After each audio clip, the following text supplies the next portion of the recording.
Hello കൈ സുഖമോ ദേവി പുത്തൻ promo വിശേഷങ്ങളിലേക്ക് എല്ലാ കുട്ടിക്കാർക്കും സ്വാഗതം. അങ്ങനെ നമ്മുടെ നന്ദന്റെ ആ ഒരു പിണക്കവും തെറ്റിദ്ധാരണയൊക്കെ മാറി ദേവിയുടെ അരികിലുള്ള അല്ലെ. അപ്പൊ നമ്മുടെ ദേവിക്കരികിലേക്ക് നമ്മുടെ നന്ദൻ ദേവിയുടെ വീട്ടിലേക്ക് വരികയാണ്. പിന്നെ അവിടെ ആദ്യ രാത്രി പോലെ അവർ വീണ്ടും അവരുടെ ജീവിതം തുടങ്ങുകയാണ്. നമ്മുടെ ദേവി പാലൊക്കെ ഇട്ട് വരുന്നു. അപ്പൊ നന്ദൻ ചോദിക്കുന്നുണ്ട്, ഇതെന്താ നമ്മുടെ ആദ്യ രാത്രിയാണോ എന്ന് ചോദിക്കുന്നുണ്ട്. അപ്പൊ ദേവിക പറയുന്നുണ്ട്, ആ ശാരി പറയുന്നത് ഇത് വീണ്ടും നമ്മുടെ ആദ്യ രാത്രിയാണെന്ന എന്നൊക്കെ പറയുന്നുണ്ട്. പിന്നെ അവർ തമ്മിലുള്ള ആ ഒരു കെട്ടിപ്പിടുത്തവും ആ ഒരു റൊമാൻസ് ഒക്കെ ആട്ടോ കാണുവാൻ സാധിക്കുന്നത്. ഇപ്പുറത്തെ നമ്മുടെ പ്രഭാവതി ഇപ്പൊ ഒറ്റയാളായിട്ടോ, ഒറ്റയാൾ പോരാട്ടം പോലെ ഇങ്ങനെ ഒറ്റയ്ക്ക് നിൽക്കുക നമ്മുടെ ചന്ദ്രോത്ത് വീട്ടിൽ. അപ്പൊ സിദ്ധാർത്ഥൻ നമ്മുടെ പ്രഭാവതിയുടെ പാർട്ടിയുടെ നേതാവിന്റെ അടുത്ത് ചെന്നിട്ട് പറയുന്നുണ്ട്, എന്റെ ഭാര്യയെ സ്ഥാനാർത്ഥി പട്ടികയിൽ നിന്നും നിങ്ങൾ എങ്ങനെയും ഒഴിവാക്കണം, ഒഴിവാക്കിയേ പറ്റൂ, അല്ലെങ്കിൽ ഞങ്ങളുടെ കുടുംബം താളം തെറ്റി പോകും എന്ന് പറയണം. അപ്പൊ മറ്റേ പാർട്ടി നേതാവ് പറയുന്നുണ്ട്, അതിന് ഞാൻ എന്താ ചെയ്യണ്ടേ എന്നൊക്കെ ചോദിക്കുന്നുണ്ട് കേട്ടോ. ലാസ്റ്റ് നമ്മുടെ പ്രഭാവതി നമ്മുടെ ചന്ദ്രോത്ത് വീട്ടിൽ ഒറ്റയ്ക്കാണെന്ന് പറഞ്ഞല്ലോ, അവിടേക്ക് കുറച്ച് ഗുണ്ടകൾ കടന്നു വരുന്നുണ്ട്. എന്നിട്ട് നമ്മുടെ പ്രഭാവതിയെ തലക്കടിച്ചിടുന്നുണ്ട്.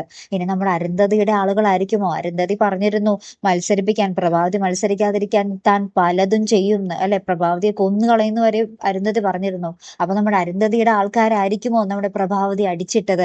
എന്തായാലും നമ്മുടെ പ്രഭാവതിയുടെ ബോധം നഷ്ടപ്പെട്ടിട്ടുണ്ടേ. ബാക്കി നമുക്ക് കാത്തിരുന്ന് തന്നെ കാണാം കേട്ടോ. അടുത്തൊരു വീഡിയോ വരുന്നത് വരയ്ക്കും ഗുഡ് ബൈ.